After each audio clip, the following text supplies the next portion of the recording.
아내가 죽기 전에 나에게 5 여동생을 돌보라고 했어. 그리고 만약 내가 마음에 든다면 모두와 결혼하라고 했지? 5 여동생이 그녀를 대신해 나를 돌보게 하려고. 하지만 나는 5 처제들에게 전혀 관심이 없어. 그저 아내의 마지막 유언을 잘 이행하고 싶을 뿐이야. 그 유언은 그녀를 대신해 5 여동생을 보호하라는 거였지. 그 이후로 나는 천사처럼 아름다운 5 처제를 얻게 됐어. 그들 중에는 냉미한 사장, 젊은 의사, 섹시한 스타 임유경, 그리고 어린 꽃, 그리고 나는 처제들이 가장 의지하는 매형이 됐지. 하지만 시간이 지나면서 이웃들이 우리를 두고 수군거리기 시작했어. 그들의 명예가 손상되지 않도록 나는 5 처제를 한자리에 모았어. 지금 밖에서 온갖 소문이 돌고 있다고 말했지.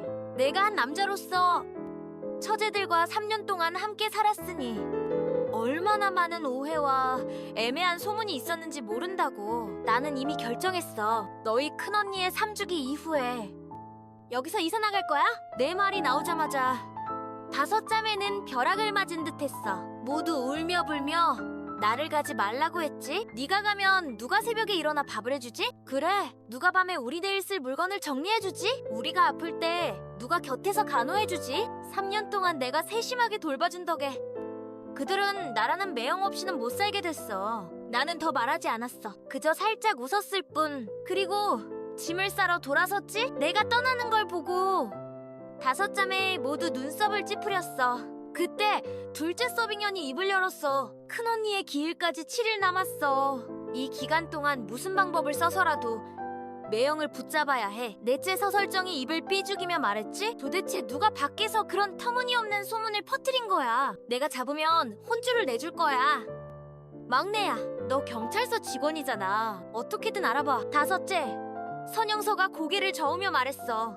그들과 같은 수준으로 떨어지지 마. 매형의 인품은 우리 모두가 알아. 그가 큰언니에게 얼마나 헌신적이었는지. 어떻게 우리에게 관심을 가질 리 있겠어? 막내 서유락이 책가방을 메며 말했지? 내 생각엔 언니들 중 하나를 골라 매형과 결혼하면 이 문제 해결되지 않겠어? 이 말에 자매들 얼굴이 모두 빨개졌어. 이 녀석, 터무니없는 소리 하지 마. 매형은 절대 받아들이지 않을 거야. 큰언니는 그의 마음에서 누구도 대신할 수 없어? 모두들 저마다 떠들어댔지만 좋은 대책은 나오지 않았어. 그 후 자매들은 모두 집을 나섰지. 서빙년만 집안을 서성이며 남았어. 그때 그녀의 전화가 울렸어. 금정상의 호대보스가 전화한 거였지. 빙연아, 오전 8시 반에 공항으로 가. 우리 상해를 대표해서 중요한 임무를 맞이해야 해. 예쁘게 입고 와. 알겠지? 시원한 옷이 좋을 거야. 서빙녀는 화를 억누르며 사장님, 미안하지만 시간이 없을 것 같아요. 시간 없어도 가야지. 안 그러면 금정상회에서 그냥 나가. 너는 그저 상해의 꽃병일 뿐이야. 너무 잘난 척하지 마. 호대보스는 냉혹하게 전화를 끊었어. 서빙녀는 화가 나서 핸드폰을 열어 뉴스를 봤지. 헤드라인을 보고는 차가운 한숨을 내쉬었어. 내가 다가가서 물었지? 빙연아, 방금 뭐 때문에 다퉜어? 서빙녀는 입술을 깨물며 말했어. 상해에서 공항에 가서 중요한 임무를 맞이하라고 했어. 시원한 옷을 입으라고까지 했지? 나를 뭐로 보는 거지? 내가 의아해하며 물었어. 무슨 중요한 인물이길래 시간이 없다고 하면 안 되나? 이번엔 안 될 것 같아요.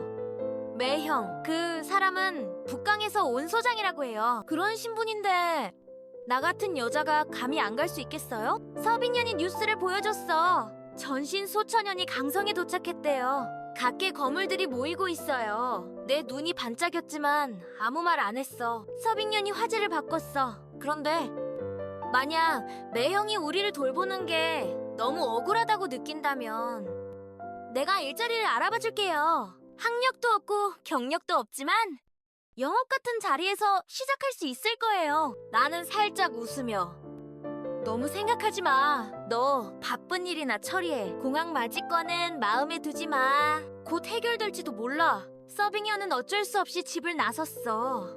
그녀가 떠나는 걸 보며 나는 예전에 쓰던 전화기를 꺼냈어. 소천연의 번호를 찾아냈지. 전화를 걸고 담담하게 말했어. 천마야, 나 진혜연이야. 간단한 5글자에 전신 소처녀는 미칠 듯이 놀랐어. 그의 목소리가 극도로 떨렸지. 스승님, 드디어 나타나셨어요. 3년 동안 모두가 당신을 필사적으로 찾았어요. 나는 강성에 있어. 지금 부탁할 일이 하나 있어. 스승님, 말씀하세요. 불구덩이도 마다하지 않겠습니다. 제자는 절대 물러서지 않아요. 강성에서 너를 맞이하려고 준비했는데 금정상회의 서빙년이 내 여동생이야. 그녀는 갈 시간이 없어? 너 괜찮지? 전신 소처녀는 당황한 듯했어. 한참 만에 대답했지. 스승님, 제가 잘못했어요. 이 일은 몰랐어요. 지금 바로 처리할게요. 곧 전화기 너머로 고함과 뺨 때리는 소리가 들렸어. 곧 소처년이 대답했지. 모든 맞이 행사를 취소했어요. 스승님, 바로 당신을 만나러 갈게요. 서빙년에게 사과하러요. 그럴 필요 없어. 먼저 군사부로 가. 내가 오래된 술 한 병 들고 갈게. 예정을 나누자. 나는 담담히 전화를 끊었어. 돌아서 오래된 술 한 병을 꺼냈지. 천천히 3층 오른쪽 끝방으로 올라갔어. 1년에 한 번만 들어가는 곳이야. 그곳은 사랑하는 아내 서청청의 방이야. 그녀의 물건을 보니 마음이 아팠어. 술 한 모금을 마셨지. 청청아, 3년 동안 나는 살심을 품지 않겠다고 맹세했어. 세상 일에 관여하지 않겠다고. 너에게 내 신분을 드러내지 않겠다고 약속했지? 빙연과 자매들을 우리 세계에 끌어들이지 않겠다고. 하지만 세상은 이런 거야. 그들이 어려움에 부딪힐지도 몰라. 그래서 나는 그들을 돕기로 했어. 맞아.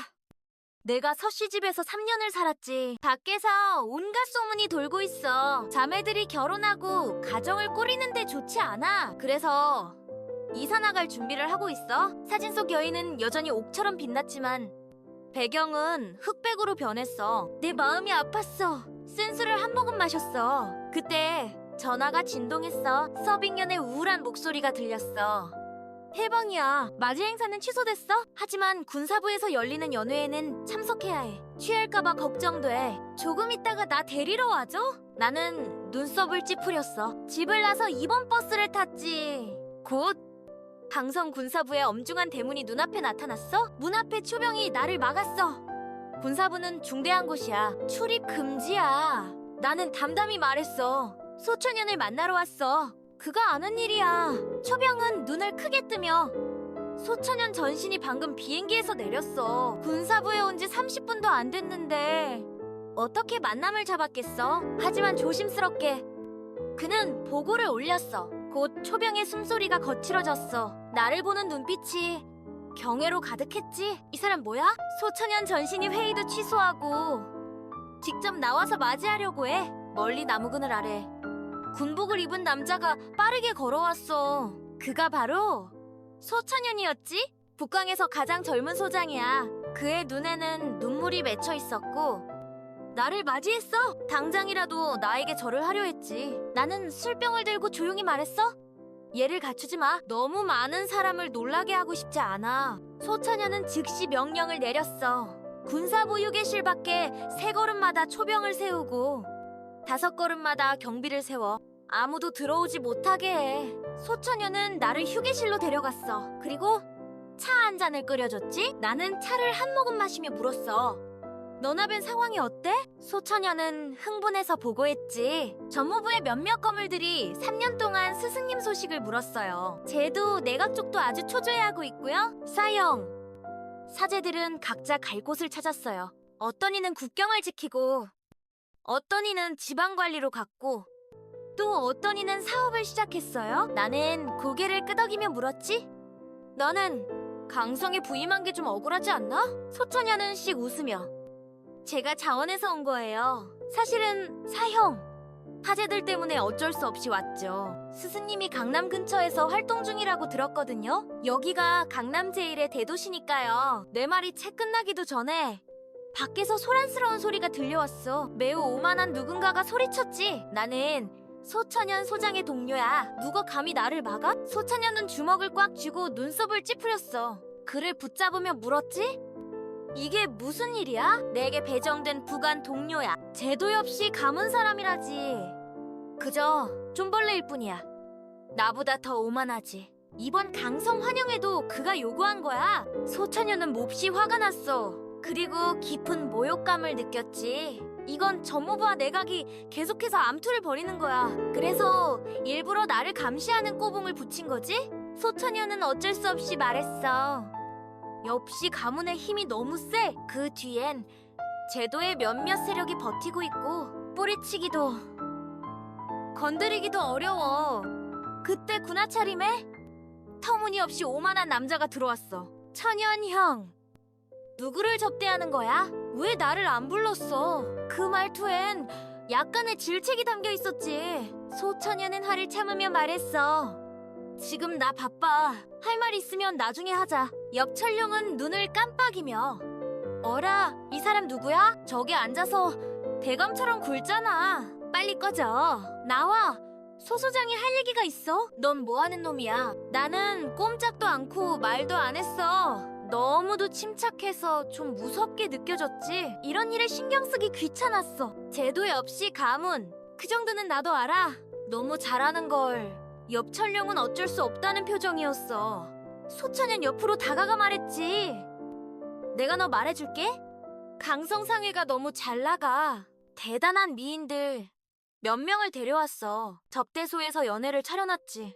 모두 너를 기다리고 있어. 소천현은 차갑게 거절했어. 나 시간 없어. 그런 자리도 좋아하지 않고 엽철룡은 핸드폰을 꺼내 보여주며 말했지. 이건 금정상회의 서시성을 가진 대단한 미인이야.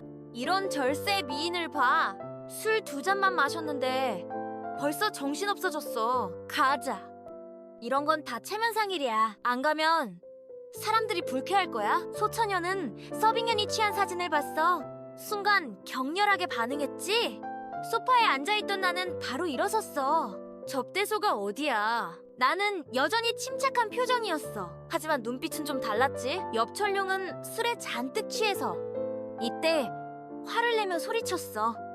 도대체 너 누구야? 소천현. 너 이 전우 좀 어떻게 해봐? 안 그러면 내가 가만 안 둬. 소천현은 온몸에 땀이 났어. 그는 엽철룡의 핸드폰을 낚아채 나에게 건넸지. 스승님, 이 아가씨 맞나요? 나는 한 번만 봤어. 핸드폰은 내 손에서 산산조각 났지. 엽철룡은 그 장면을 전혀 못 봤어. 계속 소리치고 있었지. 야! 소영! 네가 안 원한다면 내가 사형 안 할게. 국경에서 지금까지 바빠서 다들 지쳤어. 너처럼 인내심 강한 게 아니야. 내 머릿속은 돈 생각뿐이야. 어쩔 수 없이 터졌지. 소찬현의 눈이 새빨개졌어. 돌아서 그놈의 옷깃을 붙잡았지. 죽고 싶어. 엽철룡은 크게 놀랐어. 곧바로 소리쳐 도움을 청했지. 밖에서 두 팀이 동시에 달려들었어. 한 팀은 소찬현 뒤에 섰고 한 팀은 엽철룡을 보호했어. 두 사람 다 손을 내리지 마. 부관들이 필사적으로 분노한 소천현을 붙잡았어. 장군, 충동적으로 굴지 마세요. 저자는 엽씨 가문 사람이에요. 앞날을 생각해야죠. 엽철룡은 어쩌지? 셔츠가 새카매졌어. 우리 할아버지가 어떤 분인지. 소천현, 너도 알잖아. 솔직히 말해서 너 이 전신이라는 놈 우리 엽씨 가문 눈에는 그저 반죽 덩어리야. 어떻게 주물러도 되는 거지. 그는 침을 튀기며 말했어. 갑자기 귀를 찢는 듯한 뺨 때리는 소리가 울렸어. 내가 손을 들어 그를 날려버렸지. 이 큰 뺨따기에 엽철룡은 눈앞에 별이 보였어. 입에서 와하며 큰 이빨 2개가 튀어나왔지. 엽철룡은 크게 소리쳤어. 당장 달려들려 했지. 하지만 내 얼굴은 무섭도록 침착했어. 다시 한번 물었지. 접대소가 어디야? 엽철룡은 고함쳤어. 감히 나를 쳤어? 내가 누군지 알아. 제도 없이 가문 알지. 나는 바로 핸드폰을 꺼냈어. 연락처에서 믿을 만한 사람을 찾았지. 즉시 전화를 걸었어. 엽정혜님이시죠? 나 진혜연이야. 주변 사람들이 멍해졌어. 이 녀석 뭐 하는 거야? 어떻게 엽씨 가문 가주 전화번호를 아는 거지? 엽철룡의 할아버지. 그 엽정혜님이 최고위층의 몇몇 거물 중 한 명이야. 보통 사람 전화는 안 받지. 그 순간 내 핸드폰에서 떨리는 놀란 소리가 들렸어. 스승님, 드디어 나타나셨어요. 무슨 분부시죠?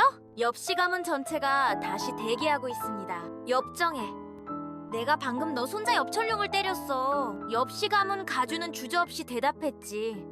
마음껏 치세요. 죽여도 상관없어요. 틀림없이 그가 스승님의 규칙을 어겼을 거예요. 모두가 얼빠졌어. 엽철룡은 눈알이 튀어나올 지경이었지. 할아버지... 무슨 말씀하시는 거예요? 나는 핸드폰을 스피커로 켰어. 그러자 옆노인의 고함 소리가 들렸지? 엽철룡, 당장 무릎 꿇고 진 선생님께 사죄해. 그가 고개를 안 숙이면 너 스스로 끝내라. 할아버지 엽철룡은 술이 다 깼어. 도대체 이 성질 더러운 놈이 누구야? 할아버지가 정말 저를 두려워하는 거예요. 전화 속 옆노인은 거친 숨을 몰아쉬었어. 곧바로 고함 쳤지. 너 가문 전체를 망치려는 거냐? 엽철룡은 어쩔 줄 모르며 쿵소리와 함께 무릎을 꿇었어. 얼굴 가득 당황과 이해 못한 표정이었지. 나는 쳐다보지도 않았어. 장소를 물어본 뒤 바로 문을 나서 접대소로 향했어. 그때 군사부 접대소는 고위층으로 가득했어. 서빙녀는 식당 한쪽에 앉아 있었지. 얼굴이 새빨갛게 달아올랐어. 이미 7번째 독주를 마신 상태였지. 조금 의식을 잃고 있었어. 옆에 있던 남자들은 모두 침을 흘리고 있었지. 하지만 이 여자는 엽철룡과 소천연을 위해 남겨둔 거라. 아무도 감히 손을 대지 못했어. 그때 문이 갑자기 열렸어. 나는 천천히 들어왔지. 거기 쓰러져 있는 서빙년을 봤어. 그리고 큰 테이블 앞으로 갔지. 손을 들어 원형 테이블에 식탁보를 통째로 뒤집었어. 부추가 휙 날아올랐지? 컵과 접시가 산산조각 났어. 바닥이 엉망이 됐지? 나는 몸을 숙여 서빙현을 안아 올렸어. 현장에 있던 모두가 얼빠졌어. 여긴 군사부 접대소야. 감히 누가 들어와서 난장판을 만드는 거야? 미쳤나? 엉망이 된 바닥 위에서 덩치 큰 뚱뚱한 남자가 벌떡 일어났어. 너 뭐야? 도대체 여기가 어딘 줄 알아? 나는 그를 조용히 쳐다봤어. 한마디도 하지 않았지. 이상한 압박감이 온호를 가득 채웠어. 뚱뚱한 남자는 무의식적으로 떨었어. 내가 누군지 말해줄게.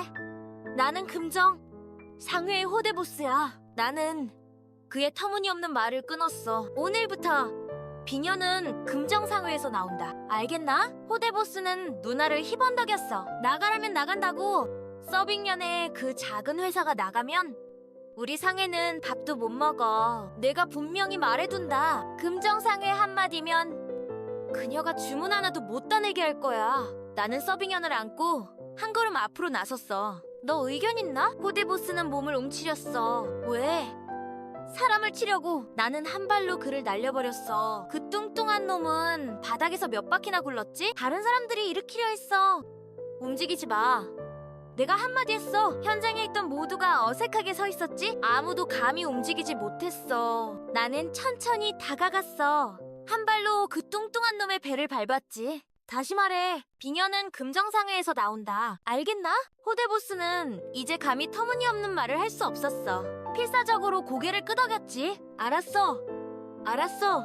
나는 담담히 돌아섰어. 곧장 접대소를 나왔지. 이 술주정뱅이들은 큰 소동을 일으킬 가치도 없어. 밖에서 소천연이 경비대를 이끌고 급히 왔어. 나는 고개만 끄덕였어. 서빙년을 업고 걸어갔지.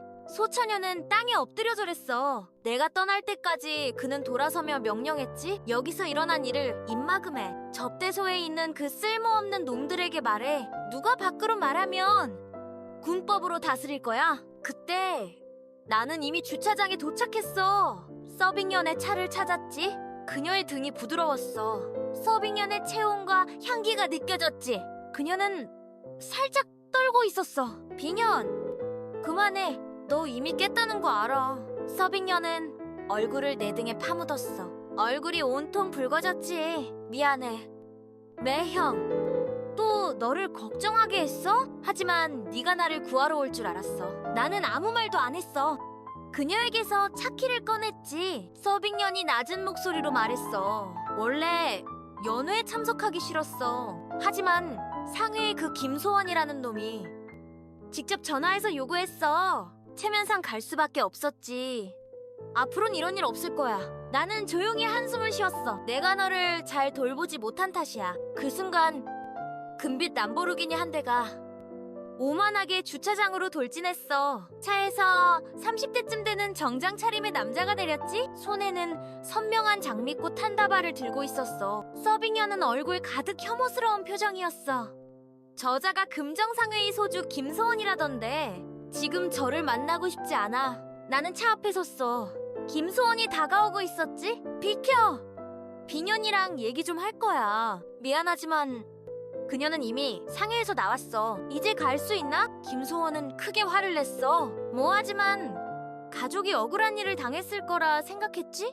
그래서 화를 낸 걸지도. 그는 서빙년이 상해에서 나간 걸 도저히 믿지 않았어. 빙연, 내 말 들어. 이번 연애에 너를 강제로 부른 건 잘못했어. 다른 남자들과 술을 마시게 한 건 내 마음이 피를 흘리는 것 같았어. 알겠나? 그 녀석은 주절주절 떠들었어. 손에 든 장미꽃을 앞으로 내밀었지?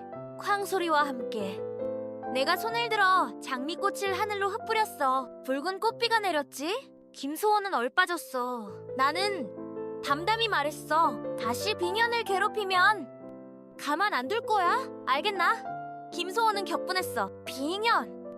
이 남자가 누구야? 서빙녀는 혐오스럽게 대답했어. 내 매형이야. 나는 매형 말만 들어. 매형 김소원은 갑자기 뭔가를 떠올렸어. 내 코를 가리키며 말했지? 너가 바로 빙연과 자매들과 같이 사는 그 쓸모없는 놈이구나. 강성에서 온갖 소문이 돌고 있지?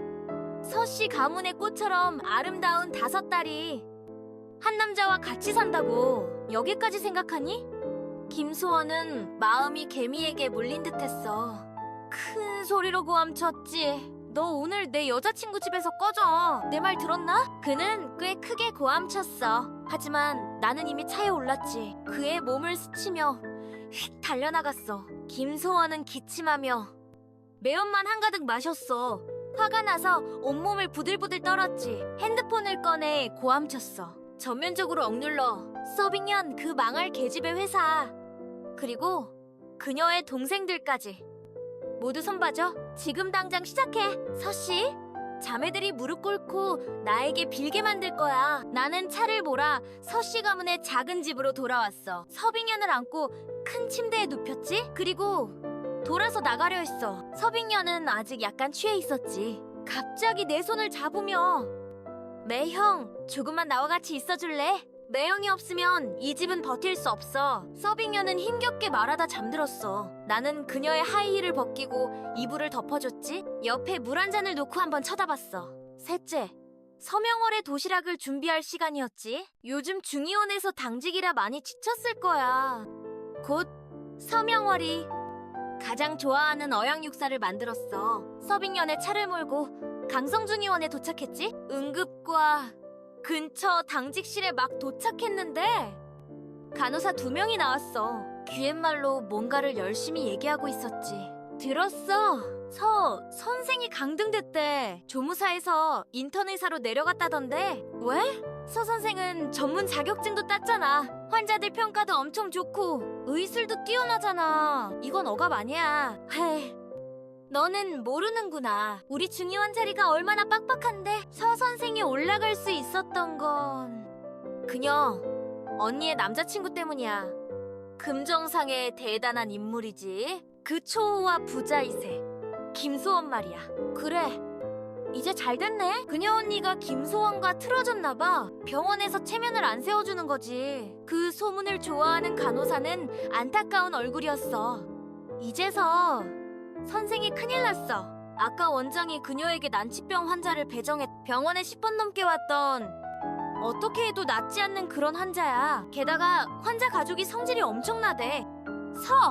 선생은 이번에 큰 코 다칠 거야. 나는 눈썹을 찌푸렸어. 김소원의 타격이 이렇게 빨리 올 줄은 몰랐어. 이런 뻔뻔한 소인배는 오래 못 가. 나는 도시락을 들고 담담히 당직실로 들어갔어. 포니테일을 묶은 서명월이 한숨을 쉬고 있었지. 그녀는 이마를 문지르고 있었어.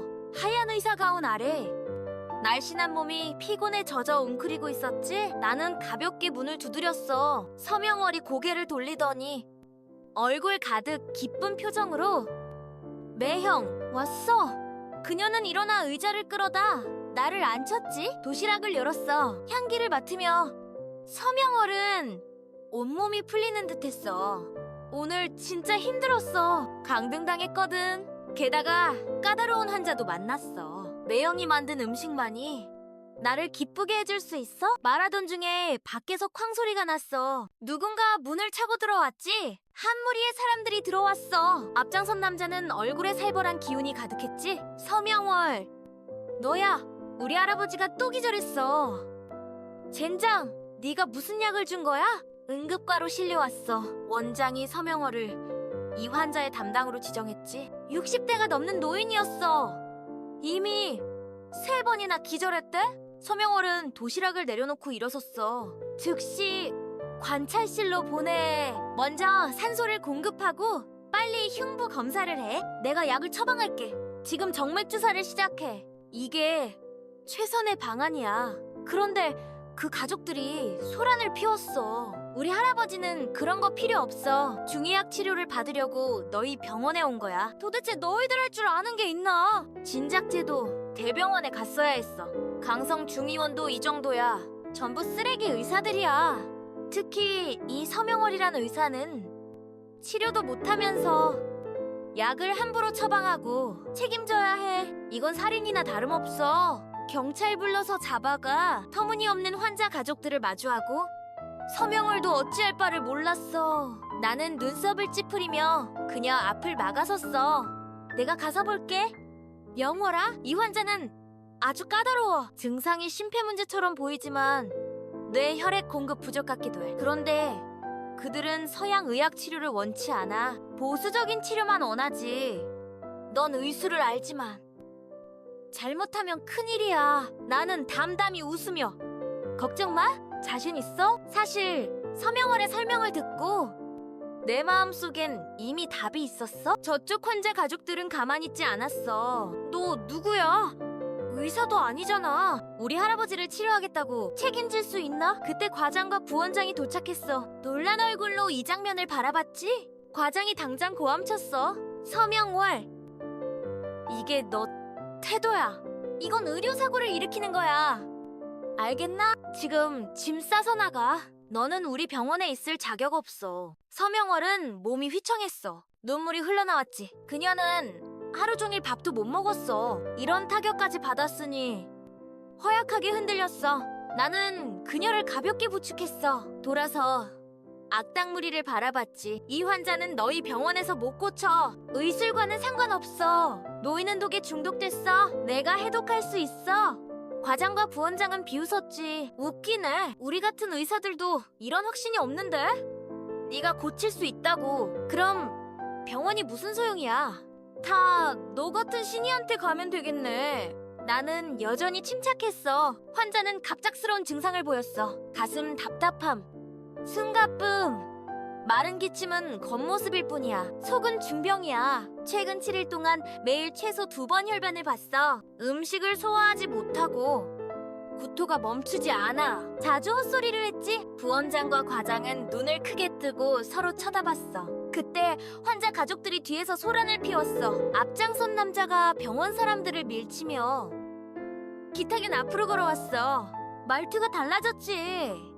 이 선생님, 말씀하신 게 우리 할아버지 증상과 똑같아요. 특히 헛소리하는 부분은 우리도 의사들에게 안 말했어요. 나는 병리를 다시 한번 살펴봤어. 독성이 발작한 건 빨랐지만 사라지는 것도 빨라. 30분이면 충분해. 방 안에 있던 사람들이 얼빠졌어. 서명월까지 눈을 크게 떴지? 이건 절대 불가능해. 그 노인의 병세 정도라면 30분은 고사하고 6개월 안에 낫기도 힘들어. 이건 터무니없는 소리 아니야. 하지만 병이 급하니 어쩔 수 없었지. 환자 가족들은 진혜연의 기세를 보고 이미 반쯤 믿었어. 선생님, 우리 할아버지 좀 봐주세요.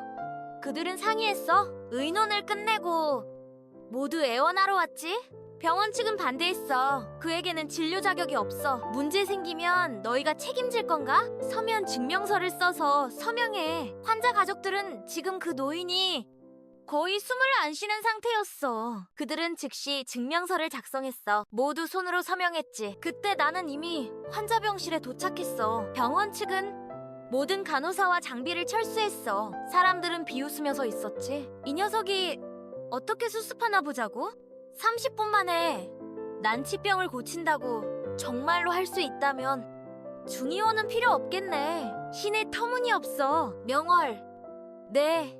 침 주머니 가져와. 청색 침 주머니 안에는 은침 세트가 있었어. 이건 서명월이 졸업할 때 내가 특별히 선물한 거야. 나는 침 주머니를 펼쳤어. 손가락으로 가리켰지?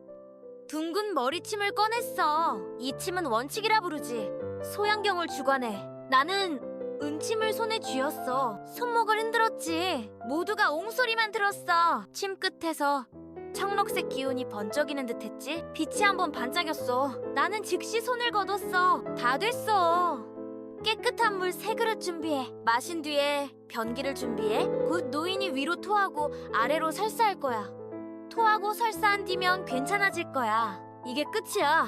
방금 침을 놨나? 아무도 제대로 못 봤어. 사실 진예언의 그 요양 12침은 순간적으로 12번을 찔렀어. 이 사람들은 볼 수 없었지. 방 안 사람들이 멍하니 있을 때. 병상에 있던 노인은 코고는 소리를 냈어. 그러더니 격렬하게 기침했지. 갑자기 깨어났어. 깨어났을 뿐 아니라 수처럼 검은 단단한 덩어리를 뱉어냈지. 세상에, 이게 낫다니? 환자 가족들이 달려와 노인을 돌봤어. 나는 침을 거뒀어. 서명월을 데리고 밖으로 나왔지. 그때 서명월은 매형에게서 눈을 떼지 못했어. 이 기술 매형이 꼭 가르쳐줘야 해. 너무 대단해. 바보 아가씨, 이건 10년 연습해야 해. 10년 뒤면 6침 정도 뽑을 수 있을 거야.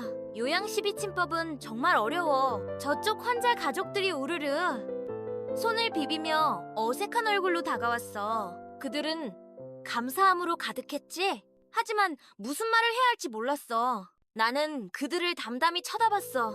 수년 동안 나는 거의 손을 안 썼어. 내가 나서서 구할 만한 사람은 많지 않아. 오늘은 명월 체면을 봐서 한 거야. 그러니 나한테 감사할 필요 없어. 말을 마치고 돌아서 나갔어. 환자 가족들은 서명월에게 1000만 번 감사했어. 내 신상을 슬쩍 물어보려 했지. 내 매형은 바빠. 진료 안 하고 의사도 아니야. 서명월은 완곡히 거절했어.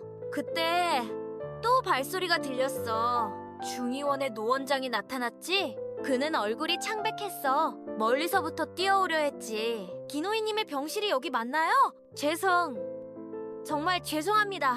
저희 병원이 노인님의 신분을 몰랐어요. 인턴 의사를 배정하다니. 빨리 노인님을 최상층 병실로 옮겨요. 기노이님은 남군에서 은퇴한 고위장교예요. 가장 무서운 건 그의 네 아들이 각 부서에서 일하고 있다는 거야. 특히 큰아들 기장하는 강성위보국의 거물이야. 원장은 지금 땀으로 범벅이 됐어. 병원의 직속관리 부서의 큰손이야. 그는 자신이 큰일 났다고 느꼈어. 왜 노인님이 미리 알려주지 않으셨나요? 노 원장은 계속 투덜댔지만 기씨 가문은 그런 짓 안 해. 우리는 특권을 쓰지 않아. 병실 안에서 노인의 목소리가 울렸어. 원장! 부원장! 과장은 바보처럼 서 있었지. 사람을 고쳤다고. 이건 꿈인가? 하지만 노인은 깨어났을 뿐 아니라 정신까지 돌아왔어. 계속 서 선생과 은인을 찾았지. 나는 이미 떠났어. 현장의 서명월은 어쩔 줄 몰랐어. 계속 괜찮다고 말했지. 하지만 노인은 불안한 얼굴이었어. 직접 소리쳤지? 다들 뭐해 멍하니 서 있지 말고 와서 감사 인사해. 서명월은 나를 끌어당겼어. 얼굴 가득 자랑스러움이었지. 병원에 온 뒤로 그녀의 가장 빛나는 순간이었어. 기씨 가문 사람들은 다가와 절을 했어. 나는 꼼짝도 하지 않았어. 그들의 절을 담담히 받아들였지? 가족들은 이제 원장 앞에 다시 섰어. 조금도 봐주지 않고 말했지? 우리 노인을 고친 건 진 선생님과 서 선생이야. 너희 병원과는 별로 상관없어. 그리고 그 뭐냐? 과장과 부원장이 서 선생을 쫓아낸다고 했지? 너희 중의원의 관리에 문제가 있는 것 같아. 선생이 쫓겨나면 원장은 계속 땀을 닦았어. 서명월은 반드시 남겨야 해. 이 서명월은 원래 인재야. 젊은 나이에 의술에 정통하지. 집에 의술의 대가가 있었던 거야. 서명월을 붙잡으면 기씨 가문의 체면을 세우고 의술 천지를 또 얻을 수 있어? 얼마나 좋은 일이야. 원장은 즉시 서명월의 조무사 직책을 복원했어. 그리고 과장과 부원장을 혹독하게 비판했지? 서명월은 너무 기뻤어. 매형이 귀찮아하는 표정을 보고 이런 장면을 좋아하지 않는다는 걸 알았지. 입을 꾹 다물고 웃으며 진혜연을 끌고 나갔어. 밥부터 먹어? 다 식었어. 나는 도시락을 밀어줬어. 명월이 밥을 먹는 모습을 보며 내가 이사 나갈 얘기를 했어. 서명월은 젓가락을 내려놓으며 매형 못 가? 나 동의 안 해? 나는 쓴웃음을 지으며 이건 너와 상의하는 게 아니야. 이미 결정한 거야. 밖에서 뭘 하든 상관없어. 이건 우리 자매들 일이야. 나 동의 안 해? 나는 손을 내저었어. 이 얘긴 그만하자. 명월이 밥을 다 먹을 때까지. 나는 도시락을 정리했어. 그녀의 작은 머리를 토닥였지? 너무 힘들게 일하지 마. 오늘은 꼭 휴가 내. 병원이 허락 안 하면 그냥 사직해. 서명월은 입을 꾹 다물고 웃으며 매형, 그렇게 말하다니. 나도 일해서 돈 벌어야지. 돈이라면 내게 좀 있어. 너희 생활 걱정은 없을 거야. 알았어. 알았어. 매형, 빨리 돌아가. 오늘 설정이 그 애가 밖에서 촬영 중이야. 너 데리러 가길 기다리고 있어? 나는 병원을 나왔어. 시간을 확인했지. 서설정을 데리러 가려면 몇 시간 남았어. 생각해보니 택시를 타고 강성 상업중심 거리로 갔어? 가장 번화한 천이민거로 직행했지. 여긴 강성 제1의 호화주택이야. 여기 사는 사람들은 부자거나 고귀한 사람들 뿐이지. 나는 들어가서 프론트 아가씨에게 고개를 끄덕였어. 금해 2동 1호 빌딩. 프론트 아가씨는 눈을 크게 떴어. 천이민거에서. 금해 1동은 귀중한 곳 중에서도 귀중한 곳이야. 그중 1호 빌딩은 가장 고귀한 층이야. 금해 2동 1호의 주인은 그녀가 근무 시작한 이후로 한 명도 못 봤어. 하지만 남자는 이미 흑금으로 된 빌딩 카드를 꺼냈어. 프런트는 차가운 숨을 들이켰어. 공손히 일어나 물었지? 선생님, 몇 층이신가요? 바로 엘리베이터 열겠습니다. 나는 눈썹을 찌푸렸어. 1동 1호는 주인이 한 명뿐이잖아. 맙소사. 3년 동안 다른 주인을 못 본 것도 당연해. 이 사람이 빌딩 전체를 독차지했구나. 프런트는 터무니없는 말 안 했어. 급히 총지배인에게 연락했지. 총지배인. 옆 사무실에서 후다닥 뛰쳐나왔어. 넘어질 뻔했지. 진 선생님. 안녕. 제가 직접 모시겠습니다. 이쪽으로 오세요. 나는 고개를 끄덕였어. 총지배인을 따라 전용 엘리베이터로 갔지. 진 선생님, 물건은 계속 방에 보관 중입니다. 아직 포장도 안 풀었어요. 3년 동안 전담 직원만 청소했어요. 한 명만 선생님을 위해 일했죠. 선생님의 사생활을 보호하기 위해서요. 총지배인은 땀을 닦으며 앞에선 이 남자의 힘을 잘 알았어. 나는 엘리베이터에 들어가 말없이 서 있었지. 여전히 생각에 잠겨 있었어. 총지배인은 방해하지 않았어. 엘리베이터 문이 닫히는 걸 지켜봤지? 그러고는 급히 핸드폰을 꺼냈어. 부동산 그룹에 메시지를 보냈지? 세상에, 금해이동 1호의 그 거물이 나타났어. 맙소사, 드디어 실물을 봤어. 강성 최대의 부동산 그룹이 들썩였어. 그때 나는 이미 최상층에 도착했어. 문을 열고 들어갔지? 깔끔하게 정리된 짐들이 보였어. 3년 전 사랑하는 아내의 유고를 안고 강성에 왔었지. 개인 물품을 보관하기 편하려고 이 빌딩을 샀던 거야. 상자 하나를 열었어. 금빛이 번쩍였지. 상자 가득 훈장이었어. 훈장을 닦아냈지. 밑에서 지갑 하나를 꺼냈어. 두툼한 지갑을 열었지. 가장 먼저 사랑하는 아내 서청청의 사진이 보였어. 그 옆에 검은 카드들이 줄줄이 나왔지? 전 세계 주요 은행에 무제한 한도블랙 카드들. 지갑을 정리했어. 서빙년에게 전화했지? 빈년! 깼어. 이렇게 됐어? 내게 돈이 좀 있어. 얼마인지는 나도 몰라. 네 회사에서 필요하면. 서빙년의 웃음소리가 들렸어. 매형, 너 자신이나 잘 챙겨. 내 쪽은 돈 조금으로 해결될 문제가 아니야. 참, 내가 매달 주는 용돈 충분해. 모자라면 그냥 카드 줄까? 나는 고개를 저었어. 괜찮아. 그럼 필요할 때 말해. 서빙년에게 3년 전에 주는 건 좋은 일이 아닐지도. 너무 큰 나무는 골치 아파. 설명해야 할 게 많아지거든. 그 어두운 세계는 너무 위험해. 동생들이 그쪽에 휘말리는 걸 원치 않아. 지갑을 정리했어. 군용 단검 모양의 차 키를 꺼냈지. 전용 지하 주차장으로 갔어.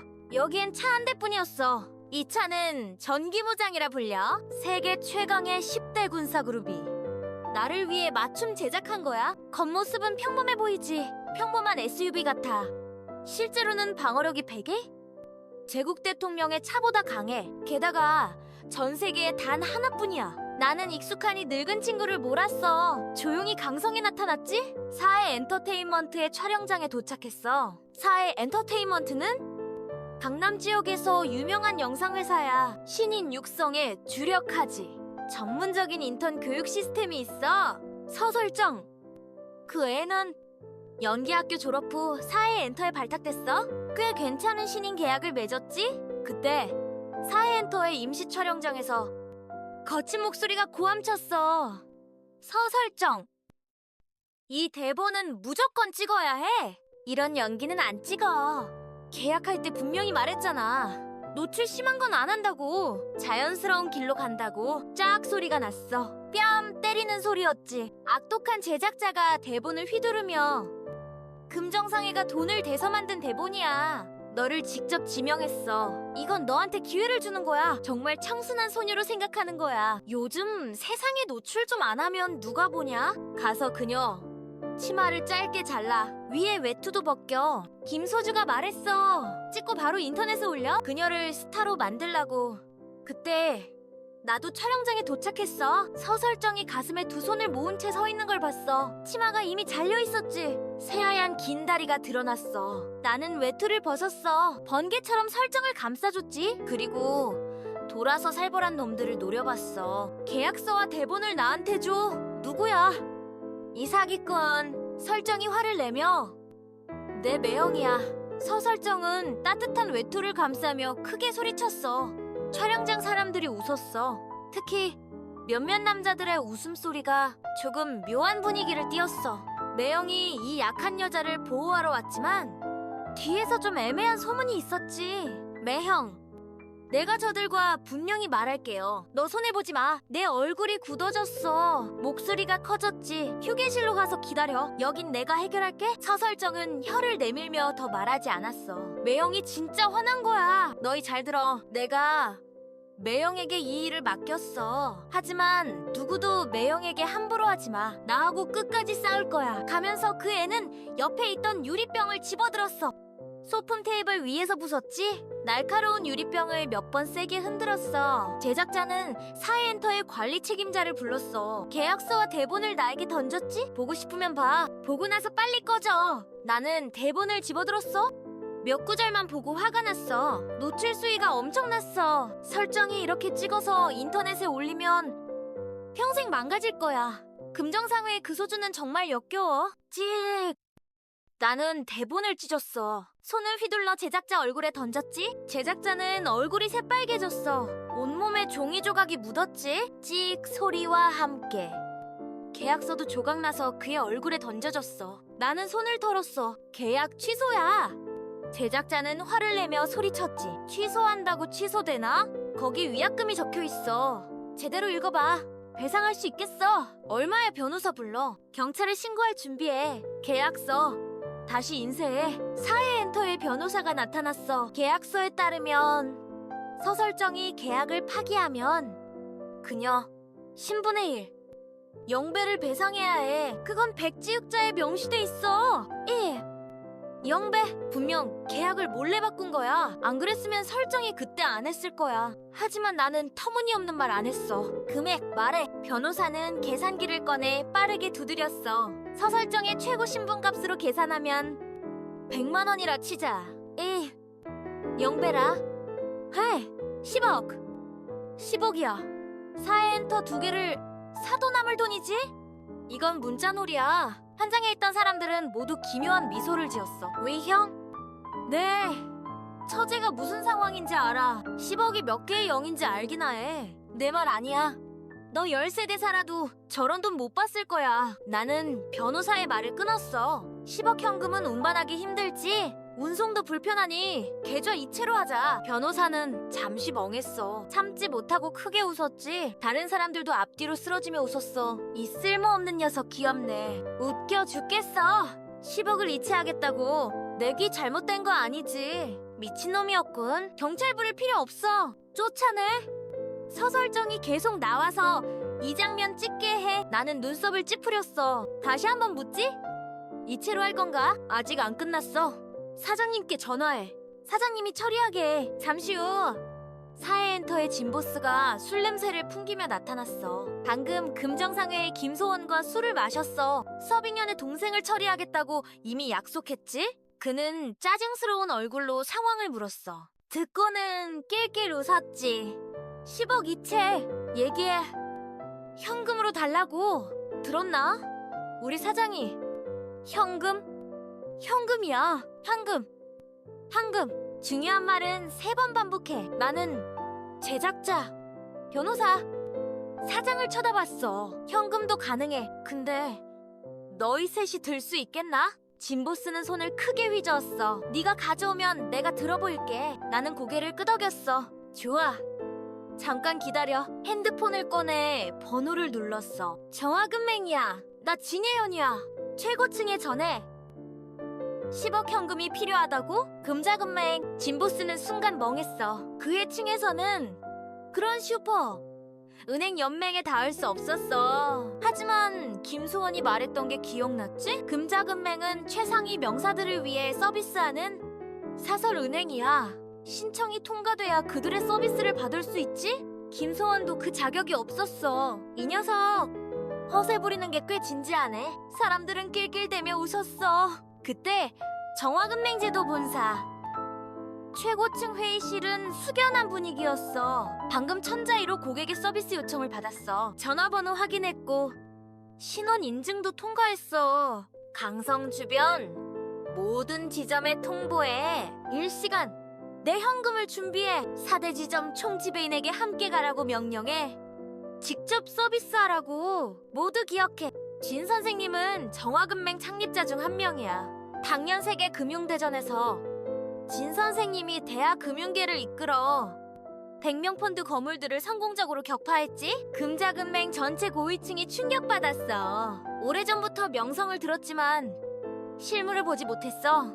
그런 이야기가 뒤에 있었구나. 모든 고위층이 일어나 빠르게 지시를 내렸어. 강성과 남군 전체 정화금맹 4대 지점이 일제히 움직였어. 4대 총지배인이 직접 차를 몰았지. 목숨 걸고 촬영장으로 달려갔어. 함께 온 건 금융감독관과 무장경비원들이었어. 현장을 봉쇄했지. 임시 현금 보관소를 만들고 총에 탄환을 장전했어. 만일의 사태를 대비해 강성 각 부서와 협조했어. 집회계숙이 왔나? 트럭 한 대가 들어왔어?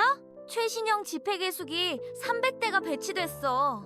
정화금맹 각 지점에서 선발된 핵심 직원들이 총 600명 흰 장갑을 끼고 대열을 이뤘어. 그때 사회 엔터의 사장부터 제작자까지 완전히 얼빠졌어. 잠깐, 동료인가? 영화 찍는 건가? 사장님, 영화 감각으로 이렇게 찍었나요?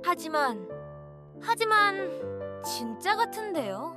4대 총지배인이 내 앞에 와서 진 선생님, 현금을 빠르게 세기 위해 연합작업제를 채택했어요. 집회계수기 300대로 25분 내에 완료할 예정입니다. 만족하시겠습니까? 나는 담담한 얼굴로 저쪽 세 녀석을 가리켰어. 저들이 들기만 하면 돼. 4대 총지배인은 기묘한 표정을 지었어. 10억 현금은 총 무게가 10톤을 넘어요. 저들이 들 수 없을 겁니다. 나는 천천히 앉았어. 손가락으로 책상을 가볍게 두드렸지. 그럼 100만 단위로 저들 위에 올려놔. 들지 못하면 버티게 하면 되지. 10톤을 3명이. 현금에 깔려 죽겠네. 비참하게 말이야. 4대 총지배인은 터무니없는 말 안 했어. 돌아서 손을 휘저으며 새기 시작했지? 현금 수송차가 비밀리에 들어왔어. 경찰 무장대가 앞에서 길을 열었지. 무장 경비원들이 길을 따라 호송했어. 차 한 대당 최대 2. 우와? 총 4대의 차, 대형 트럭 문이 열리자 현금 더미가 드러났어. 사회엔터의 진보스가 제일 먼저 무릎 꿇었어. 그 순간 그가 본 건 유혹적인 돈이 아니야. 목숨을 앗아갈 물건이었지? 무장경비원의 총구가 3명의 머리에 겨눠졌어. 3명을 누르고 100만 단위로 올리기 시작했지. 지폐 계수기 2대가 고장난 뒤 0만 원이 3명 위에 쌓였어. 3명의 얼굴이 파랗게 질렸어. 숨쉬기도 힘들어졌지. 앞쪽에서 계속 세고 있었어. 지폐가 화라락 소리를 냈어? 저승사자의 날카로운 외침 같았지. 잠깐. 계약 취소. 한 푼도 배상 안 해도 돼. 우리는 또한 소설경에게 100만 원의 손실 보상금을 지급할 것입니다. 진 사장이 생사의 갈림길에서 갑자기 깨달음을 얻었습니다. 그의 이 한 번의 고난이 3사람의 생명을 구했습니다. 나는 손을 흔들었습니다. 돈을 내려놓아. 천익민거 금에 이동 1호로 보내. 모두 수고하셨습니다. 감히 아닙니다. 금자금맹의 4명의 총지배인이 땀을 닦으며 계속해서 절을 했습니다. 그들이 물러가자 현장에 있던 사람들은 마치 꿈을 꾼 듯 했습니다. 나는 진 사장을 불렀습니다. 너도 꽤 똑똑한 사람이야. 나는 원래 조용한 걸 좋아해. 진 사장이 어찌 모를 리 있겠습니까? 방금 전 깨달았습니다.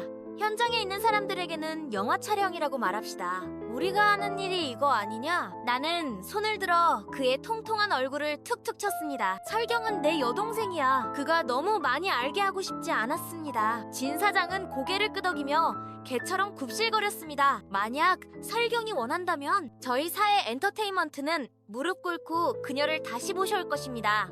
최고의 자원을 그녀에게 제공할 것입니다. 이때 휴게실에서 소설경은 하루 종일 지쳐 이미 코를 골며 자고 있었습니다. 아무것도 모르는 그녀는 꿈속에서도 걱정스레 제부의 이름을 불렀습니다. 나는 작은 소파에 누워있는 소설경을 보며 매우 난감해했습니다. 이 꼬마는 자면서 늘 얌전하지 않죠. 지금 옷이 다 뒤집혀 있습니다. 자신을 보호할 줄 모릅니다. 다행히도 자신의 외투로 몸을 감싸고 있었습니다. 나는 조용히 그녀를 불렀습니다. 소설경의 긴 눈썹이 떨리더니 눈을 뜨자마자 온몸이 편안해졌습니다. 역시 제부? 당신이 무사할 줄 알았어요. 아프지? 집에 데려다 줄게. 계약은 해결했어. 이 회사에서 더 일하지 말라고 제안할게. 소설경은 고개를 저었습니다. 제부, 이 회사는 여전히 가능성이 많아요. 전문적이기도 하고요. 아까 그건 대본이었나요? 연예계에 뛰어드는 모든 소녀들이 겪는 일이에요. 내 원칙만 지키면 괜찮아요. 그렇게 말하며 그녀는 가느다란 팔을 뻗었습니다. 제부, 너무 피곤해요. 차에 태워주시겠어요? 나는 즉시 거절했습니다. 설경, 너 이제 어린애가 아니야. 더 이상 너를 안아줄 수 없어. 소설경은 입을 삐죽 내밀며 짐을 챙겼습니다. 제부가 계약을 어떻게 해결했는지 묻지 않았습니다. 그녀는 이미 익숙해졌습니다. 어쨌든 제부는 어떤 일이든 해결할 수 있으니까요. 이 꼬마는 마음속으로 제부가 떠날 생각을 떠올리며 작게 한숨을 쉬며 말했습니다. 제부! 큰언니의 3년 기일이 몇 년 남았죠? 정말 우리를 두고 떠날 건가요? 소설! 인생에는 헤어지지 않는 연애가 없어. 제부, 이제 몇 가지를 내려놓을 때예요. 큰언니가 떠난 지도 꽤 됐잖아요. 새로운 반려를 찾아야 해요. 소설경은 갑자기 미소를 지었습니다. 나를 따라 그 전기차에 올랐습니다. 어라, 제부, 언제 이런 차를 샀어요? 중고차죠. 너무 평범해요. 나는 담담히 웃으며 말했습니다. 이 차도 꽤 괜찮아. 내가 대스타가 돼서 돈을 많이 벌면 꼭 제부한테 슈퍼카를 사줄게요. 소설경은 휴대폰을 꺼냈습니다. 곧장 5째 언니에게 영상통화를 걸었습니다. 나 넷째 언니야? 지금 너 데리러 갈까? 명쌍은 급히 넷째 언니에게 대답했습니다. 지금 나 바빠. 방금 경찰서에 큰 인물이 왔어. 접대 준비하느라 정신없네. 내가 꽃을 바치러 뽑혔어. 그녀가 그렇게 들떠 있는 걸 보니 설경은 눈썹을 찌푸리며 말했습니다. 무슨 큰 인물이야. 너 세상 물정 모르는 것 같네. 우리 경찰서의 신 진추혜야. 강남 경찰서의 대형 인물. 내가 가장 존경하는 그분이야. 그분이구나. 설경은 이해했습니다. 들어보니 경찰학교 시절부터 그 경찰의 신을 존경했대. 맞아. 그분이야. 그럼 나랑 제부가 먼저 소울을 만나러 갈게. 반가워 경찰서. 밖에서 너 기다릴게. 이때 강성경찰서 전체가 그 큰 인물을 기다리고 있었습니다. 경찰서의 신 진추에는 간소한 차림으로 곧장 군도소에 도착했습니다. 그는 밑바닥부터 시작해 몇 년 만에 급속도로 승진했습니다. 그 배후에는 스승의 지원이 있었습니다. 그 스승은 지위가 높고 존경받는 인물이었습니다. 강남 법조계의 원장이자 거물이었죠. 그 스승의 보살핌과 추천 덕분에 진추에는 40대 초반의 나이에 경찰서 수석장관의 자리에 올랐습니다. 3년 전 그는 스승을 방문했는데 갑자기 충격적인 소식을 들었습니다. 추혜야, 사실 나에게도 스승이 있었어. 내가 그를 스승으로 모실 때 이미 60이 넘었지. 그는 내가 나이가 많다고 생각해. 쑥스러워했어. 그래서 나를 기령 제자로만 인정했지. 그 어리법거리의 노 원장은 당시 매우 아쉬워했어. 내 평생의 소원은 그의 정식 제자가 되는 거였지. 내가 소식을 들었는데 스승님이 이미 대하로 돌아오셨대. 그러니 꼭 그를 찾아. 어떻게든 내 소원을 이루어줘. 스승이라니. 그게 내 사부 아니야. 진추에는 그 순간부터 이 세상의 이면에 상상도 못할 큰 인물이 있다는 걸 깨달았습니다. 그래서 그는 계속 찾아다녔습니다. 이제 진추에는 마침내 단서를 찾았습니다. 소시서 소전신을 만났습니다. 진추에는 빈틈없이 예를 갖췄습니다. 현장에서 큰 절을 올렸습니다. 소시서 제자 진추에가 인사드립니다. 소전씨는 급히 그를 일으켰습니다. 추혜야, 너 운이 좋구나. 네, 사부. 즉, 너의 사조가 강성에 있어. 아마 만날 기회가 있을 거야. 뭐라고요?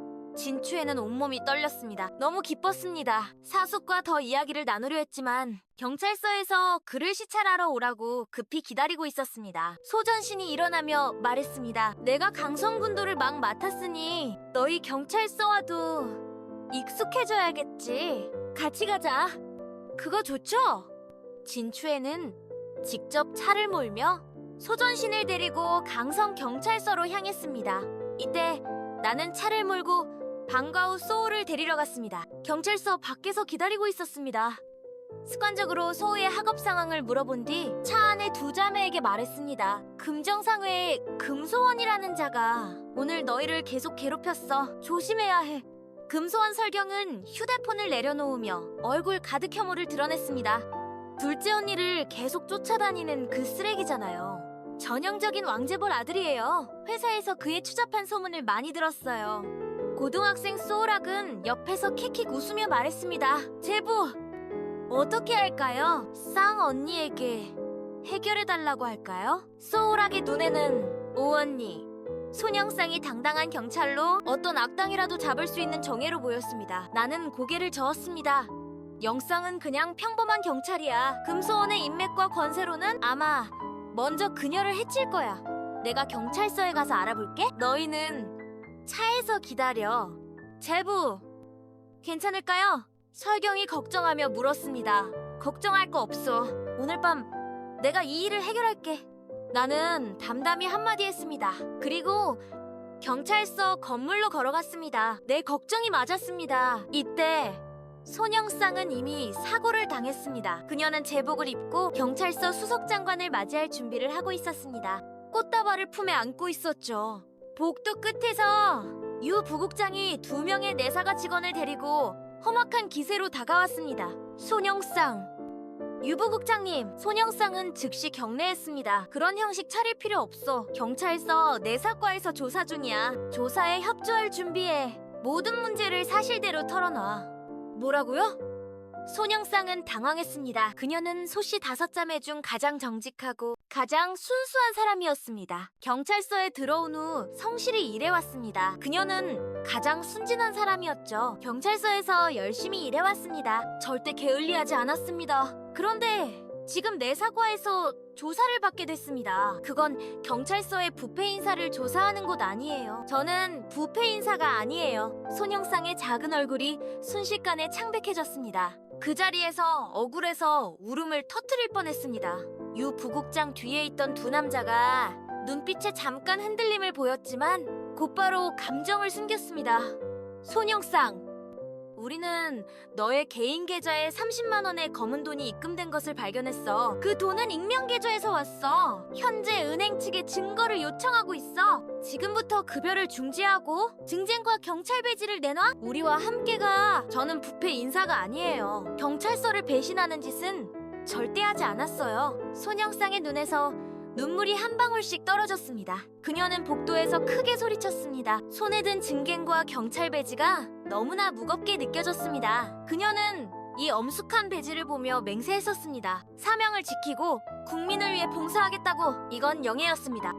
그리고 그녀의 신념이었습니다. 유부국장, 저는 억울해요. 손영상이 고개를 들었습니다. 가녀린 눈물이 그녀를 너무나 무력하게 보이게 했습니다. 경찰서에 사람들이 몰려나왔습니다. 하나같이 불공평하다고 외쳤습니다. 쌍이는 항상 최선을 다했고 10개월 연속 우수상을 받은 사람이에요. 경찰서를 위해 목숨을 걸고 일했는데 부패 인사일 리 없어요.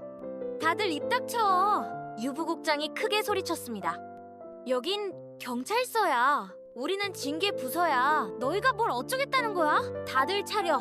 그는 흐트러진 옷을 정리하며 얼굴에 분노를 가득 드러냈습니다. 하지만 속으로는 약간 당황했습니다. 금정상회에서 최고급 모태주 20상자를 받았고 금소가 직접 부탁했기 때문에, 그래서 유 부국장이 내 사과를 동원해 이 연극을 꾸몄습니다. 손영상의 인기가 이렇게 높을 줄은 몰랐습니다. 이제 상황이 좋지 않군요. 유 부국장은 이를 악물었습니다. 이제는 한 번에 끝낼 수밖에 없습니다. 그냥 한 방에 끝내버려야지. 손영상을 감금실로 데려가. 내가 직접 신문할 거야. 지금부터 그녀는 경찰이 아니야. 범죄자야. 내사과 사람들은 감히 태만할 수 없었습니다. 이건 경찰서 고위층의 명령이었으니까요. 누가 감히 따르지 않겠습니까? 그들은 사납게 다가왔습니다. 손영상의 차가운 손목을 비틀어 수갑을 채웠습니다. 손영상은 비록 순진했지만 바보는 아니었습니다.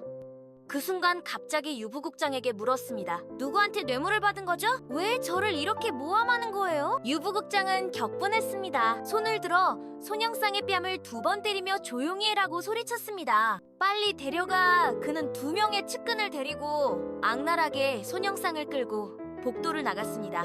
검고 어두운 금벽실로 직행했습니다. 손영상은 더 이상 저항하지 않았습니다. 눈빛은 단호했습니다. 나는 반드시 억울함을 풀 방법을 찾을 거야. 지금 가장 큰 문제는 자매들을 연루시키지 않는 거야. 특히 제부가 이 일을 알아선 안 돼.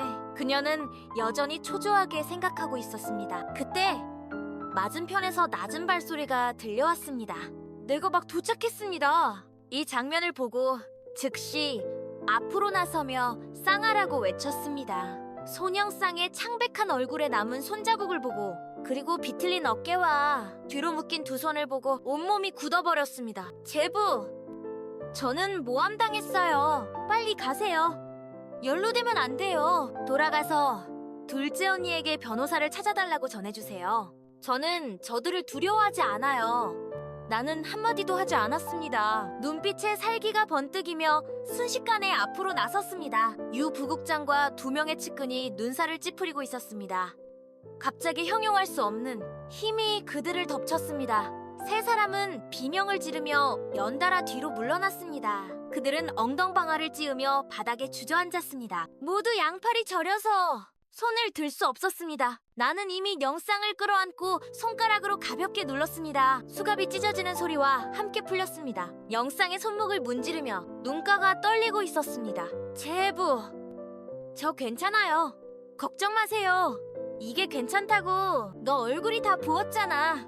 몸을 돌려나는 쌍이를 뒤로 보호하며 눈빛으로 맞은편의 유 부국장과 2 부하를 노려봤습니다. 누가 손을 댔어? 어느 손이야? 유 부국장은 이미 일어나. 허리춤에 총을 잡았습니다. 내 사과의 두 측근이 큰 소리로 고함치고 있었습니다. 그때 경찰서 특이 1팀이 훈련에서 막 돌아왔습니다. 상황을 모르는 그들이 즉시 현장을 포위했습니다. 유부국장은 이제 완전히 안심했습니다. 특이 1팀은 완전 무장 상태였습니다. 상대는 이제 끝장이요. 이제 잘 됐군? 손영상은 원래 아무 문제 없었어도 이제 문제가 생겼어. 잡아 고위층을 공격하고 우리 본부에서 소란을 피웠어. 이건 중죄야? 특이들은 모두 총을 꺼냈습니다.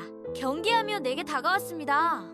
나는 꼼짝하지 않았습니다. 뒤에서 손영상은 절망에 빠졌습니다. 자신이 제부를 완전히 연루시켰다고 느꼈습니다. 그녀는 고통스럽게 눈을 감았습니다. 자수하고 죄를 인정하려 했습니다. 그런데 귀에서 비명과 놀란 외침이 들렸습니다. 눈을 뜨자마자 그녀는 멍해졌습니다. 현장에서 특이 1팀이 전부 쓰러져 있었습니다. 그런데 제부는 여전히 그 자리에 서 있었습니다. 움직인 적이 없는 것 같았습니다. 발소리가 울렸습니다. 급히 달려온 소설경 자매가 깜짝 놀랐습니다. 영상을 차로 데려가며 내 말투는 무섭도록 차분했습니다. 제부, 안 돼요? 이러다 우리 모두 지명수배자가 돼요.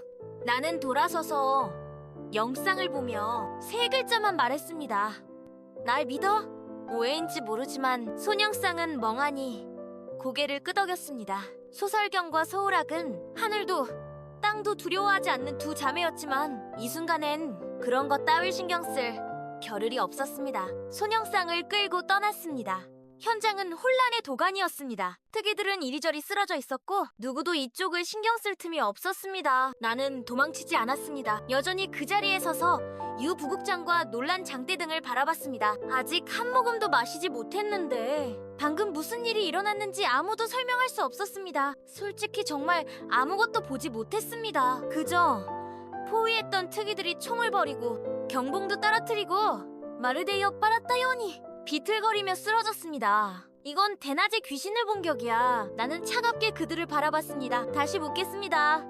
마지막으로 누가 손을 댔어? 어느 손이야? 유 부국장은 겁에 질렸습니다. 비명을 지르며 네가 뭔데라고 소리쳤습니다. 뭐나라고 말 안 할 거야. 나는 고개를 끄덕이며 그럼 됐어? 너희 셋 손 6개. 말이 끝나자마자 딱 손목이 부러지는 소리가 터졌습니다. 유부국장과 두 측근이 비참한 비명을 질렀습니다. 양손이 부러졌습니다. 고통에 몸을 떨며 무릎 꿇었습니다. 군도를 부르며 외쳤습니다. 살려주세요. 특수부대를 출동시켜 이 녀석 너무 괴상하다고 생각했습니다. 주변의 유부국장 사람들은 모두 당황했습니다. 자신의 신분을 잊은 채로 말이죠. 바로 그때 전차 한 대가 굉음을 내며 들어왔습니다. 차문이 열리고 군도 소전신과 수석장관 진추애가 함께 뛰어내렸습니다. 그들은 이 장면을 멍하니 바라봤습니다. 강성에서는 예의를 중시하지 않는데 본부대샤가 이렇게 엉망이 되다니? 진추애는 얼굴이 굳어졌습니다. 주변이 온통 어지러웠기 때문입니다. 혼란 그 자체였죠. 그래서 옆에 서 있던 진여폰을 보지 못했습니다. 이때 유 부국장은 약을 먹은 듯 벌떡 일어나 필사적으로 달려왔습니다. 거의 진추애 앞에 무릎을 꿇을 뻔했습니다. 장관님, 여기 흉도가 있어요? 조심하세요. 너는 그 FAC 부국장 유청산이야. 진추애가 그를 알아봤습니다. 맞아요. 저는 유청산입니다. 지난 학습회 이후 저는 장관님의 제자입니다. 장관님께서 저를 기억해 주셔서 정말 기쁩니다. 유청산은 손목에 극심한 통증을 참으며 필사적으로 아첨했습니다. 진추애의 제자라니. 뒤에 서 있던 내 눈빛이 반짝였습니다. 나는 코웃음을 쳤습니다. 이때 경찰서 직원들이 진추애를 둘러싸고 있었습니다. 그건 장관을 보호하려는 의도였죠. 진추애가 크게 화를 내며 다들 비켜라고 외쳤습니다. 누가 경찰서에서 소란을 피우는지 보자. 인파가 흩어지며 모두 뒤쪽을 가리켰습니다. 저기 저 흉도입니다. 진추애는 마침내 진여폰을 보았습니다. 무의식적으로 허리춤에 총을 만졌습니다. 이 사람은 범상치 않아. 보통 인물이 아니야.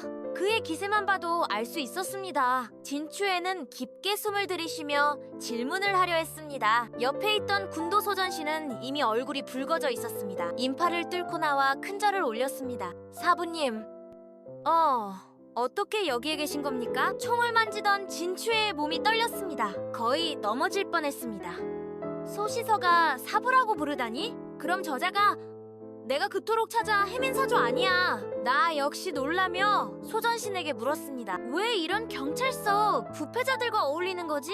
경찰서 부패자라니? 진여펀의 한마디가 상황을 정리했습니다. 북강에서 가장 젊은 장군으로서 소전신은 세계적인 명문학교를 졸업했습니다. 저는 그들과 어울리지 않았습니다. 사부님께서 부패자라고 하셨으니 지금 당장 잡겠습니다. 그는 손을 들어 차에서 부관이 즉시 뛰어내렸습니다. 그 즉시 명령을 내렸습니다. 군도소 특수부대가 명령을 듣고 순식간에 경찰서 대시아를 포위했습니다. 모두 데려가. 단 한 명도 놓치지 마. 지금부터 군도소가 경찰서를 접수한다. 저 유부국장부터 시작해. 유부국장과 주변 사람들은 저항할 기회조차 없었습니다. 모두 제압당했습니다. 이때 진추애가 당황하며 소리쳤습니다. 소사수, 잠깐! 여기엔 분명 오해가 있습니다. 나는 눈살을 찌푸리며 그가 너를 사숙이라 불렀나? 라고 물었습니다. 소전신이 낮은 목소리로 설명했습니다. 사부님의 그 경명 제자의 제자입니다. 그는 계속 사부님을 찾고 있었죠. 나는 진추애를 흘끗 보았습니다. 담담한 어조로 나는 질 수 없어. 너는 인정하지 않아도 돼. 간단한 한마디가 진추애를 온몸이 차갑게 만들었습니다. 사조는 더 이상 망설일 틈이 없었습니다. 진추애는 당황하며 다가왔습니다. 떨리는 목소리로 1시간만 시간을 주십시오. 무슨 일이 있었든 반드시 해명하겠습니다. 필요 없어. 내가 일을 처리하는데 네 도움이 필요하겠나? 진여펀이 경찰서를 떠나는 모습을 보며 진추애는 울고 싶었습니다. 이제 돌아가서 원장에게 뭐라고 설명해야 하나? 만약 옛 은사에게 책임을 지워진다면 나도 감당할 수 없어. 진추애는 손을 비비며 애타게 소시서를 바라보았습니다. 소전씨는 한숨을 내쉬었습니다. 사조가 책망한다면 그 유청산인가 하는 자를 탓해. 그가 너 사람이라고 했어. 내 사부님은 관료끼리 서로 감싸는 걸 제일 싫어해. 그렇게 말하며 그의 어깨를 두드렸습니다. 너 스스로 잘 생각해봐. 나도 널 도울 수 없어. 소전신도 떠났습니다. 진추애는 입술을 떨며 한참을 달린 후에야 정신을 차렸습니다. 사람 불러. 먼저 입을 막아? 여기서 일어난 어떤 일도 누구도 외부로 발설해서는 안 돼? 그렇게 말하며 끝없는 분노를 안고 신문실로 들어갔습니다. 유청사는 의자에 엎드려 신음하고 있었습니다. 응급요원 2명이 와서 그의 상처를 치료하고 있었습니다. 뭐해? 내가 그를 치료하라고 했나? 진추애가 기세등등하게 돌아왔습니다. 분노 속에 크게 고함쳤습니다. 응급요원들은 겁에 질려 황급히 절을 하고 돌아 도망쳤습니다. 유청사는 떨며 아직도 무슨 일이 일어났는지 이해하지 못했습니다. 그를 탓할 수는 없었습니다. 진여펀의 신부는 너무나 무시무시했으니까요. 그의 수준으로는 상상조차 할 수 없는 존재였습니다. 진 장관님, 유청산이 애처롭게 말했습니다. 도대체 무슨 일이죠? 내 부하 중에 부패자가 있었는데 그걸 저자가 맞췄어. 입 닥쳐 진추애는 심하게 기침하며 갑자기 달려와 그의 손목을 발로 밟았습니다. 유청사는 돼지멱 다는 소리 같은 비명을 질렀습니다. 네가 무슨 짓을 했는지 말해. 그의 큰 얼굴을 노려보며 몸을 숙였습니다. 그분은 내 사부의 사부시야.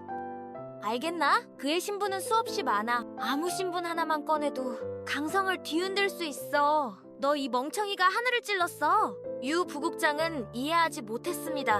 하지만 사태의 심각성을 깨달았습니다. 떨며 설명을 시작했습니다. 그는 더 이상 숨길 수 없었습니다. 뭐라고 진추애는 거의 기절할 뻔했습니다. 그 사조는 지극히 정성스럽고 성스러운 분이시다. 사랑하는 아내의 동생들을 위해 신분을 숨기고 강성에서 3년을 보냈다. 그 여인들이 사조에게 얼마나 중요한지 알 수 있지? 그런데 내 부하 이 쓰레기가 손영상을 때렸어. 심지어 상급자와 결탁해 함정을 팠다고. 끝났어.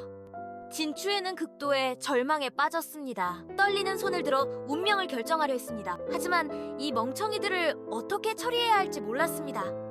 감금실에 쳐넣어 먼저 가둬놔. 그의 상처 치료는 허락하지 마. 즉시 지금 당장 강성경찰서 내에서 전면 조사를 시작해.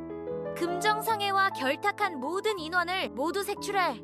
신문실 안팎의 사람들은 숨을 죽였습니다. 긴 한숨을 내쉬며 진추에는 담배 반갑을 세게 빨았습니다. 그제야 아이디어가 떠올랐습니다. 보약 한 세트를 준비해. 선물 5개도 준비하고 적당한 때를 골라 내가 직접 소씨 가문에 갈 거야. 특히 그 뛰어난 손영상에게 직접 사죄해야겠어. 진추에는 영리한 사람이었습니다. 지금 사조에게 사죄할 기회는 전혀 없지만 손영상의 용서를 얻는 방식으로 우회할 수 있죠. 이때 손영상은 누구보다도 두려워하고 있었습니다. 그녀는 울며 계속 눈물을 흘렸습니다. 내가 제부를 연루시켰어. 내가 제부를 망쳤어. 바깥 상황이 너무 무서웠기 때문입니다. 군도서 특수위사들이 경찰서, 특위장관 진추에까지 나타났습니다. 제부, 이번엔 어쩌죠? 차 안에서 소설경과 막내 소우락도 멍해졌습니다. 뭔가 잘못됐어. 저 진추에는 뭔가 준비된 것 같아. 혹시 이게 함정 아닐까? 제부를 노린 함정일지도. 아마도 제부가 떠나려는 게 저들을 피하려는 거였을지도. 소우락이 중얼거렸습니다. 새 소녀의 얼굴이 하얗게 질렸습니다. 바깥에서 군복을 입은 남자가 갑자기 나타났습니다. 그 역시 충격에 빠진 얼굴이었습니다. 사매들, 그가 정말 떠난다고 확신하는 거야. 그는 소전신이었습니다. 새 소녀는 소전신을 보았지만 근처의 무장 특이들을 보고 겁에 질려 몸을 웅크렸습니다. 차창이 순식간에 닫혔습니다. 나는 천천히 나타났습니다. 고개를 내밀며 엿보는 소전신을 붙잡았습니다. 그들을 방해하지 마. 여기서 너무 크게 만들지 말고 빨리 돌아가. 소전씨는 불안해했습니다. 사부님, 어디로 가시는 겁니까? 언제 떠나시죠? 7일 뒤에 기일이 지나면. 나는 더 설명하지 않았습니다. 곧장 차를 몰고 떠났습니다. 소전씨는 머리를 긁으며 재빨리 휴대폰을 꺼냈습니다. 특별한 정보 그룹을 열었습니다. 사용! 사저들, 내가 사부님을 만났어. 하지만 나쁜 소식이 있어. 사부님이 7일 뒤에 떠나신대. 3년 만에 은사를 만났지만 은사님이 곧 떠나신다고. 이 소식에 그룹 전체가 들끓었습니다. 소천아, 자세히 말해봐. 수많은 메시지가 쏟아져 나왔습니다. 모두 물음표를 보냈습니다. 소전씨는 최대한 빠르게 설명했습니다. 신주총상회 회장 진천책, 대하에서 인정받는 재신? 상업 건물들이 보고 진 할아버지라고 불러야 하는 그분? 그런데 지금은 어린아이처럼 초조해하고 있었습니다. 사부님이 떠나시면 언제 다시 만날 수 있을까? 안 돼. 나 바로 강성으로 갈게. 꼭 사부님을 뵈어야 해. 대하 신의당 천하국이의 선두주자 그 여신의사 박영소도 초조해졌습니다. 내가 강성에서 제일 가까워. 내일 바로 갈게. 이 진여폰의 제자들은 모두 사부님의 성격을 알고 있었습니다. 신룡처럼 머리는 보이되 꼬리는 보이지 않는 분, 이번에 떠나시면 언제 다시 뵐지 모릅니다. 지금 가장 초조한 사람은 오히려 세상을 호령하는 영웅, 세계 제일 용병 천마단의 수장 영원존이었습니다. 그는 그룹 채팅에서 바로 음성을 보냈습니다. 큰 소리로 외쳤습니다. 나 아직 중동에 있어. 사형, 사제들 먼저 가. 나 곧장 귀국할게. 7일 뒤 강성에서 만나자.